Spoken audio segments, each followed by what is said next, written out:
I'm Cheryl Mercedes. We begin with developing news out of Fort Bend County, where a train derailment caused major disruptions across Richmond and Rosenberg.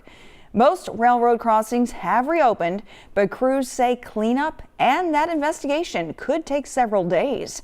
Michelle Choi is live near Highway 90 rather, in Collins with the latest on this investigation and cleanup. Michelle, what can you tell us? Hey, good afternoon, Cheryl. Well, as you mentioned, all railroad crossings have reopened except the one here behind me off Highway 90 and Collins. That's because, I don't know if you saw there, but a lot of heavy trucks carrying heavy equipment have been moving through here for the last hour and a half or so. Take a look. In fact, you can see behind me there as crews are walking here along the road. There are lots of people with hard hats on in the background too with that heavy equipment, all going to be used to clean up this derailment that happened this morning. In fact, this is all part of a large coordinated multi-agency response involving local emergency crews, Union Pacific, federal rail officials, all working to clear the derailment safely. Now, this all started just before 6 this morning. Take a look at some video to give you perspective exactly what officials are working with. We shot Air 11 video showing several rail cars off the tracks with some overturned in a zigzag pattern. Officials say a 147-car Union Pacific train, 23 of those cars derailed here in the Richmond-Rosenberg city limits.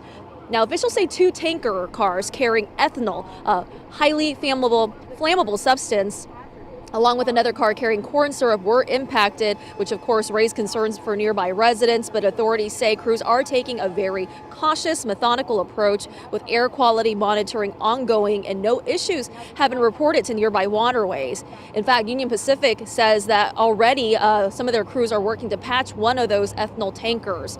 Now, this derailment, of course, did cause some major traffic issues for folks in this area all morning. But about an hour ago, we saw crews beginning to move unimpacted rail cars and reopen the tracks and create access as this cleanup continues. Now, a lot of folks we talked to, including the Richmond fire chief, telling us they've never quite seen anything like this. Take a listen.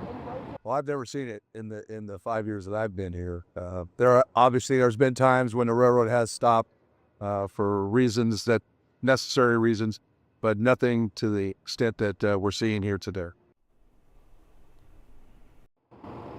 Yeah, of course, the images are quite a little bit alarming, but the good news is, guys, is that officials say there have been no injuries reported, and again, no threat to the public at this time. The focus, of course, now remains on safely removing those damaged rail cars. Now, back out here live, another look at that heavy equipment that I was mentioning that was brought in here about an hour ago. All that is going to help move those very heavy rail cars, which we are told is going to be quite a process, a time-consuming process. In fact, they believe this could take several days to fully clear and investigate. Right now, we do not know the cause of the derailment. In the last few minutes, we did get a statement from Union Pacific. It was a short, brief one, but they did tell us that their crews are on site right now and the cleanup process is happening. We, of course, have reached back out to them for more details, including what might have caused this and if there's going to be any other impacts to trains coming through this area. As soon as we learn more, we'll, of course, keep you posted. I'll have another live report coming up